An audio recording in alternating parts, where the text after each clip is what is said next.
Thanks so much for joining in. This will be the update for the council meeting and the audit briefing for Monday, June 16th. We held the audit briefing starting at 5 o'clock. For those of you who've been a part of this video or email for some time will remember the audit last year. The briefing alone took many, many hours. There were some really significant findings, and really I had a lot of major concerns. I asked a lot of questions. It took me several weeks on follow-up to get all of them answered. And then really I've spent the last year continuing as I always have, but kind of in a more in-depth way, communicating and working with the mayor and her team, particularly the financial team, to ensure that I am abreast of what's going on and to make sure that if there's something the council could do to improve our audit, to improve our financial standing, that I was doing that. I take no credit for the improvement that has happened, but what I will tell you, the short of the audit briefing is massive, massive improvement across the board in the utility fund, in the general fund, in the findings. Really, overall, big improvement. The mayor's engaged, I believe, two separate CPAs or two separate groups to assist with the audit, and I think it's paid off. To kind of summarize those, you may remember we had 26 findings last year. Those are findings of things that are not or concerning for the auditors, or things that needed to be corrected. And that's a big number. 26 issues or findings. That's been brought all the way down to 8. Massive improvement from last year. And the 8 findings, none of them surprised me. None of them were unusual. And I'll tell you, probably 3 or 4 of them are things that we maybe cannot correct at all. And at least 1 or 2 of them have been there for some time. Kind of to briefly go over some of them, the ones that I'm talking about that have been there, that we basically knew about, are related to the size of our operation. You really need to have many people to divide or delegate all the different tasks for checks and balances. And we simply don't have enough people, and the cost to do that is cost prohibitive. The other thing is, one of the requirements would essentially require us to have a CPA who could perform this audit nearly independently. Again, cost prohibitive. There was a finding about some payroll functions. I believe those are going to be corrected. There was some kind of back and forth and confusion on some of the policies on how our comp time and overtime are going to go. One of the corrective actions for that is going from a very manual process to a computer software that the police department, and maybe fire, but certainly the police department currently uses. One of the findings we've talked about extensively, you've likely heard about it. It's related to a cooperative endeavor agreement with Sabal Seasoning Festival. That's corrected. We have passed an ordinance. We have a cooperative endeavor agreement in place, and that is corrected. Another one is KSI. I'm not going to rehash the KSI discussion and issues, but we were, as we knew, cited for that. There were a few other, I believe, what I would call miscellaneous issues. One of them was, and we've had a similar issue in the past, with transfers, and that's transferring money from one fund to another. We have an enormous amount of what I call buckets of money, some earmarked for very specific things, and some available to use for anything. The major problem we're having, and the auditors confirmed everyone is having, many municipalities, is cash rolling the large capital projects we have, the water project and those things. And so just a brief explanation of what happens is we get state or federal money for the project, and we start the project. The way it works is we have to bankroll that. We have to pay the contractor monthly or whenever the bills come in. And then once they are paid, we submit to the state or whoever the grant is from, and they reimburse us. But that could be a 90-day turnaround. So we have to find that cash, and we have to be able to hold it for that period of time. Now, so what's happening is the mayor and her team are having to use money from other places to pay the contractors and pay the projects, and then once the money comes in, move it back. You can imagine on multi-million dollar projects, multiple of them going on at the same time. That can present a problem. There's a lot of moving parts and a lot of moving money. Now, there's no concern or finding that anything was done wrong or illegally, meaning there's no missing money. It's not that we used money from the wrong place. It's just there were so many transfers that sent up a red flag and a concern for the auditor. One potential solution is to take a line of credit where anything that would be reimbursable would come from that line of credit. And then once it is received back from whomever the grant is for, it would pay off that loan. Of course, the concern there is that there's an interest associated with that type of loan. However, the amount of time and energy and money we're spending on our own staff, moving these monies back and forth, and on consultants and CPAs to help, I would think we would probably be close, if not cheaper, paying the interest. So that was the findings. I've done the audit briefing many different ways over the years. I've gone very, very in detail. I don't think this is the appropriate place for an incredibly in-depth discussion. The budget, the audit, these are things I care deeply about. They are what I have really worked to try to become, as much as I possibly can, an expert on. And so if you have a concern about a particular spending item or finding or whatever it may be with the budget or audit, I'm very familiar talking about it. I'd ask you to email me what those questions or discussion may be, and I'm happy to discuss those with you at any time. I'm going to hit a few highlights. One of my major concerns when I look through it, really my only concern when I looked through it, was an increase in the salary line item for the gas department. It went up by about $100,000. That was addressed by the mayor during the meeting. It was not an increase in employees or a raise for the employees. It was a reallocation of employees. And what we mean is, in the utility department, many of those people wear many hats. They might cut grass. They may work for the water department at times, sewer, gas, whatever it is. And so the mayor kind of went through and looked at who did what and reallocated the portion of everyone's salaries to what she felt was the appropriate department. And so that caused some areas to go down some and some areas to go up. Gas went up. And so that was the reason there. Another thing that I thought was really great, the mayor moved some money that we had in various buckets to a LAMP account, which is an interest-bearing account that we can get money out of at any time. Some of that is for money that is being held for the large sewer plant that we're planning. Some of it's TIF money and other money that either we're legally obligated to hold in reserve or that is in that we have. And we earned, or you earned, the citizens of Carencro earned about $900,000 in interest on that. Really great. That's obviously $900,000 we didn't have before. Now, some of that, of course, is going to remain earmarked to where the interest was earned from, and becomes very complicated on what money can be used where. But we are earning interest. We're not allowing money to just sit idle in a bank account, and I think that's a great strategy. Another thing that I think gives us a good idea of where we're at financially is how many days available do we have overall with cash and such on hand. We have about 134 days of operation. I think that's excellent. It is down just a little bit from 173 last year, but I think it's still very, very healthy. A number that some of the council, I saw their eyes get really big when they heard and saw it, and you probably will have kind of an eye opener as well. We went from just in the general fund, so take out utility fund and the other things, just the general fund. We went from 64 days of operation in that fund 2 years ago to 30 days last year to actually -1 this year. This number on the face is alarming. I had noticed it, and I quickly made a comment at the meeting, and I don't know that the mayor really wanted me to make the comment, but that number is very misleading, and I don't think it's accurate. And here's why.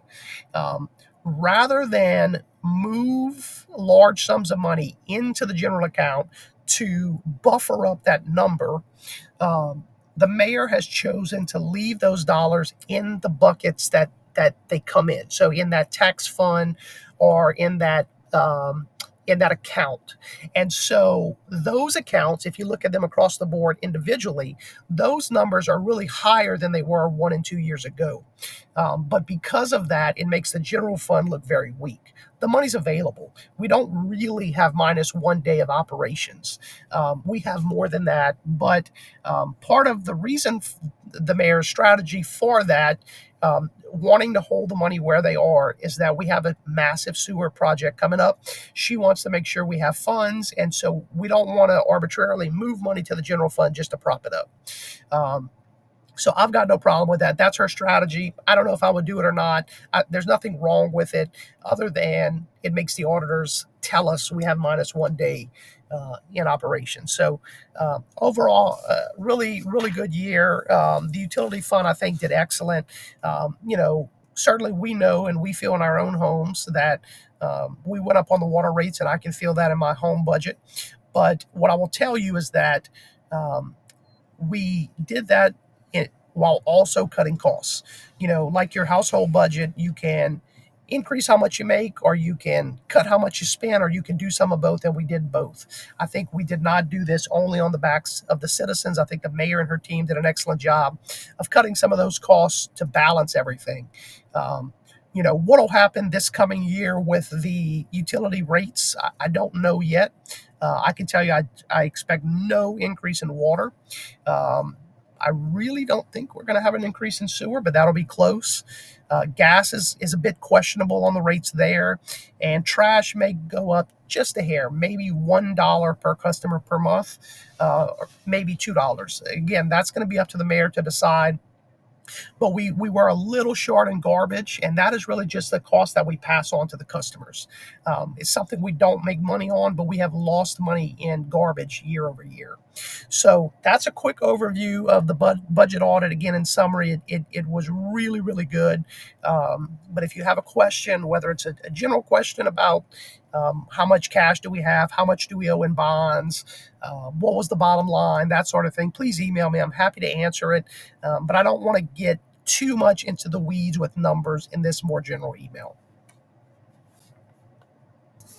Thanks so much for joining in. This will be the June 2025 regular meeting update. First, before I get into the details of the meeting, I want to give you a quick update on my wife and the twins, our twins that are coming. So I'm recording this on Wednesday, June 18th. And on Friday morning, June 20th, the twins will be here. We couldn't be more excited. We appreciate your prayers. Many of you have text or emailed or called to offer support and prayers, and we really appreciate it. Lauren and I and our three boys are really excited to welcome the twins in to our home. So as part of that, I will still be available. I have every intention of making the July meetings, but I do ask for your patience over the next several weeks as we transition to a family of 7. We're so excited. But I'll still be around. I am taking some time off from work, but I'll still be available for council things. And just I ask for your patience. I typically respond in less than 24 hours to text and emails. Of course, that may take me a little longer, and I appreciate your patience.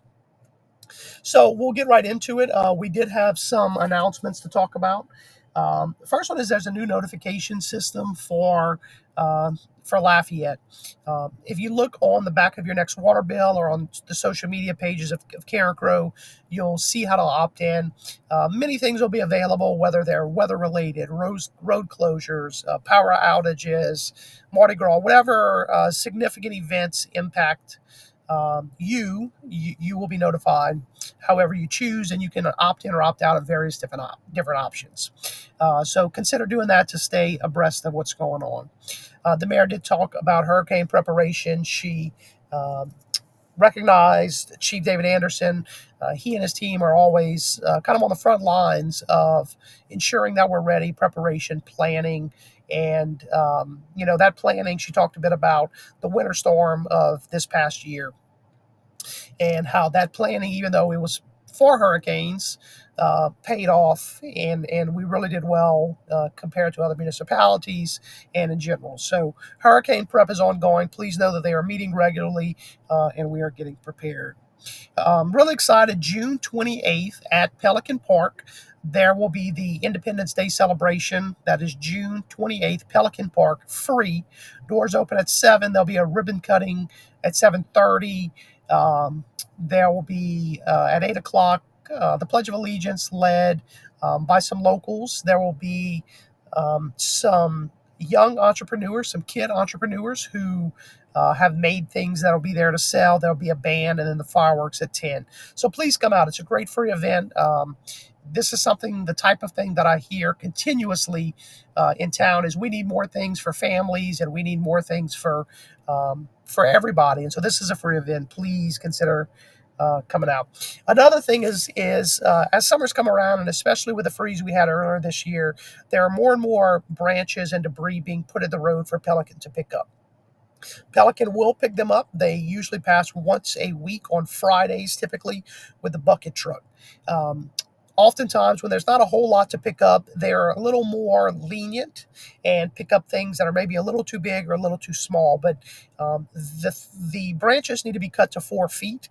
They're going to stick to that pretty firmly for now while they have a large volume of things to pick up. So please get those branches cut to 4 feet. If you've noticed it's been on the road for more than a week or two, it's probably because it's not cut to the right length. But if you have a question, reach out, and I'll reach out to their liaison and find out what we can do. Another school year has come to an end, and so we recognize the Carecrow Business Association, Mr. Jake Johnson, who's taking the helm for Mr. Lee Verrett, who recognized those 4.0 students and gave away two $1,000 scholarships. It's really great to see those kids come out, cream of the crop. Many of them are in extracurriculars and other things, and so it's really great that we can recognize them. Financial reports were approved. They continue to be about where they were. And what I mean there is we are trending a bit higher than we anticipated and budgeted for. Again, good problem to have. We are not planning on just spending that money straight away. We will make a plan as we get closer to the end on what we maybe needed but weren't able to budget last year. We've already spent some money. We gave the police department a raise, and so we'll look at all those things as we go forward. But we're certainly in a positive position as we move through the first half of the fiscal year. We got some really great updates from the department heads after that. Buster Broussard was recognized. The water system was given an A rating, which we've had for several years. The water project's about 97% complete. I know they are working on some punch list items.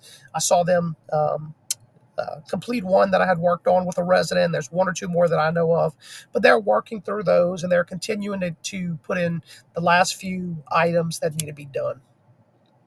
We are having some issues with some lift stations. As we get closer to starting the big sewer plant that'll be off of Post Road,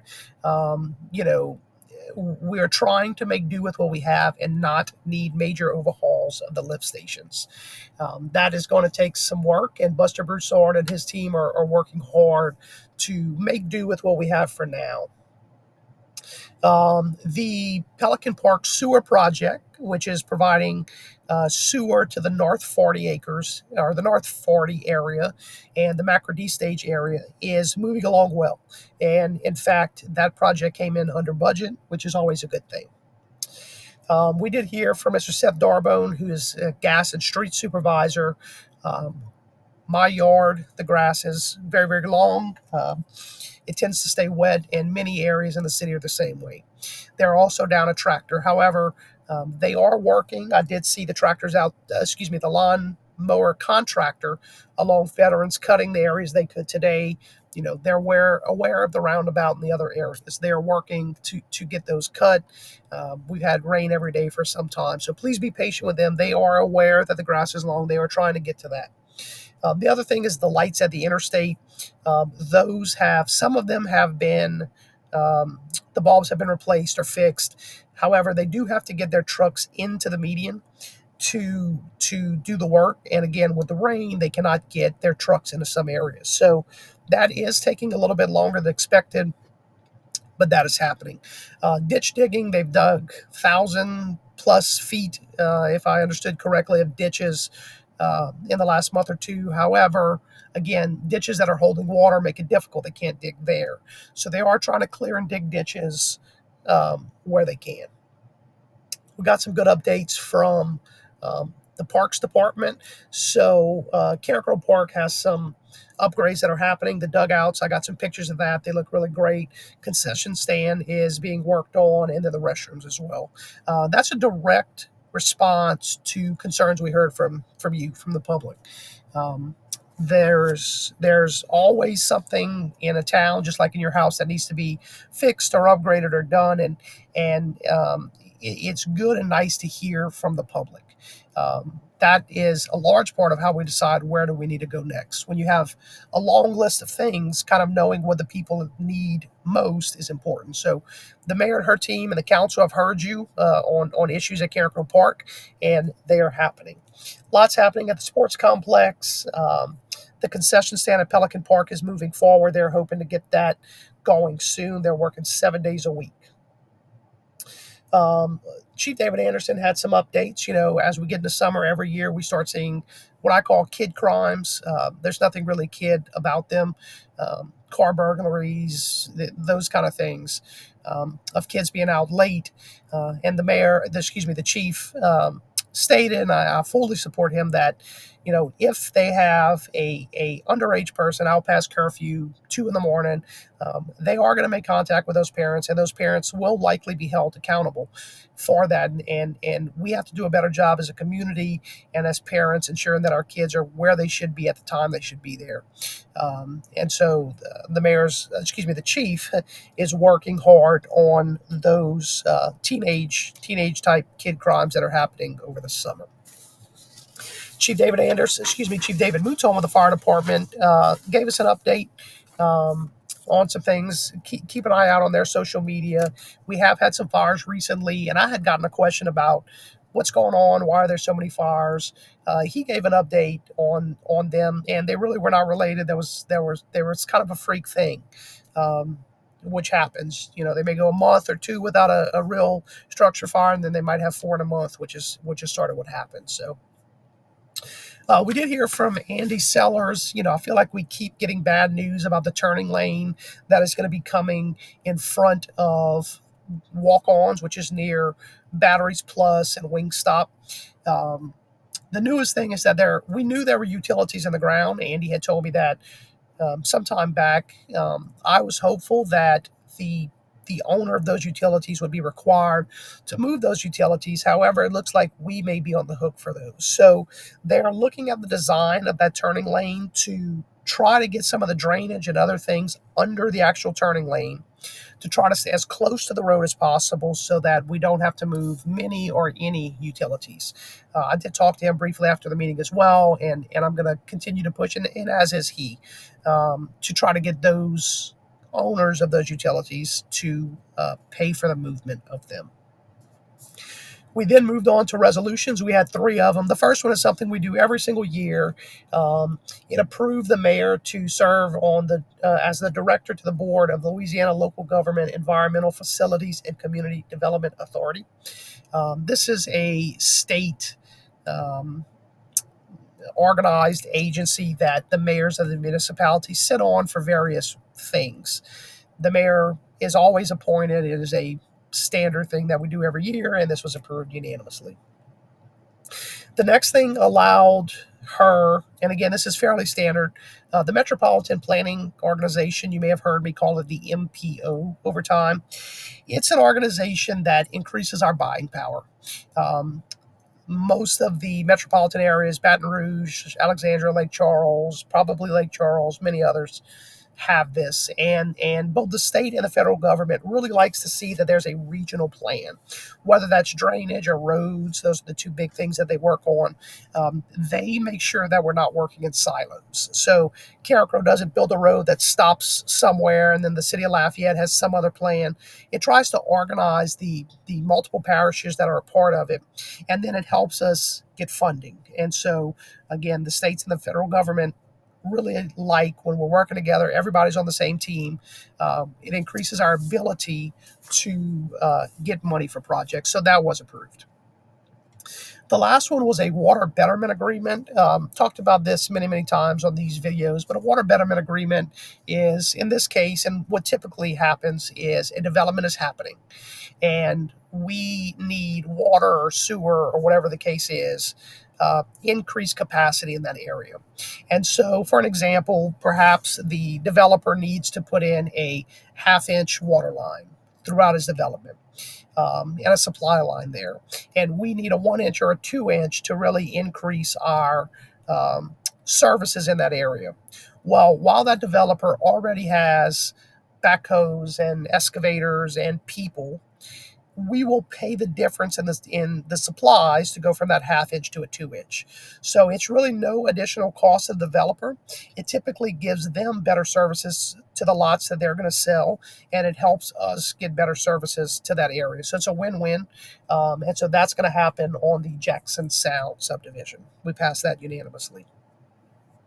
We had two introductory ordinances. The first one I did ask a few questions about. It was the annexation of the property on Irish Street, which we've done. There's another one coming up, and it was a typographical error or a transcribing error from one document to another.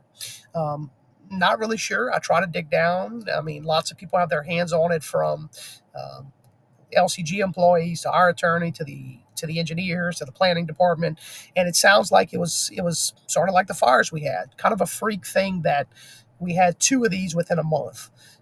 It doesn't sound to me like there was any real problem. It a number I think was supposed to be a 9 and it was transcribed as a 0, and so we have to redo it. But nothing is changing substantially with that annexation.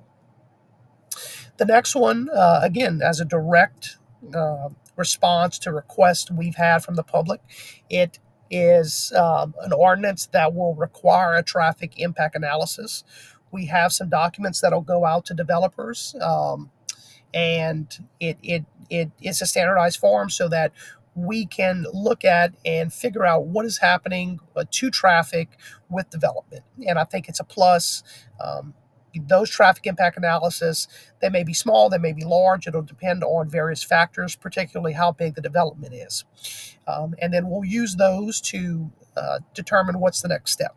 Do we, the city, need to increase roads or stoplights or stop signs or traffic speed limits?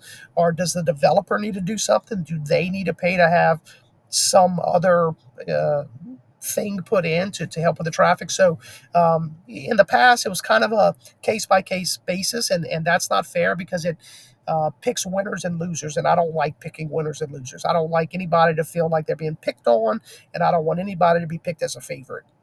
So this is a standardized approach.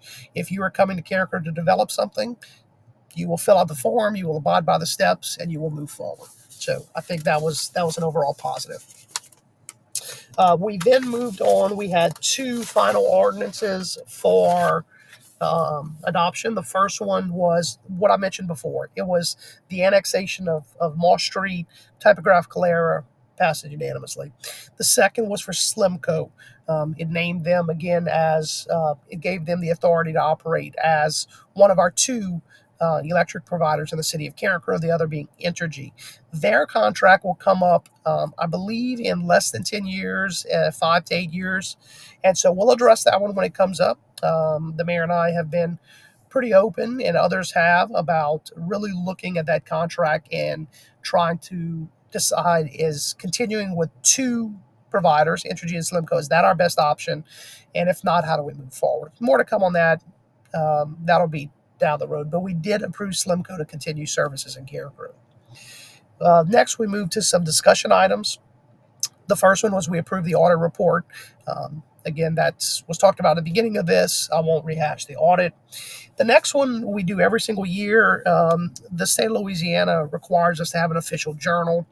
The advertisers who we used for many years, this is to advertise anything that needs to go out to the public, whether it's meetings, whether it's bids that are going out, whatever it is.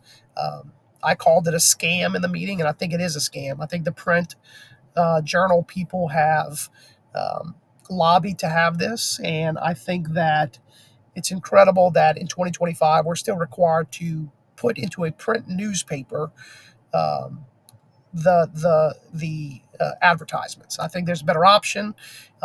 We did look at the Advocate and the Advertiser. The mayor had her staff kind of compare those numbers. They're comparable, and so we're going to stick with the Advertiser. We did have a few citizens come up with some concerns. One off of Michaud Road with some ditches and water. We addressed those, and then the final thing was for Mayor's Court in July. The magistrate will not be present. And so it was my understanding that we had a backup magistrate. Apparently, that was not accurate. But regardless, our city attorney, Mr. Chris Fillamoret, had a recommendation for somebody. Um, we approved it. That passed 4-1 with Ms. Taylor James voting against. Um, it did happen quickly. We weren't made aware of it before, which is not the way we like to do things. I do know that Councilwoman Taylor James and Mr. Chris Villamoret met after the meeting to discuss her concerns and also to make a plan going forward on who we would use. So more to come on that. Um, so that's it for this meeting. Again, please continue to pray for my wife and the twins as we move forward. And I'm here for you. Please let me know whether it's the audit or the regular meeting, any questions you have. Give me a little bit of grace, a little bit of patience as I may take a little more time answering those questions going forward. Thank you so much.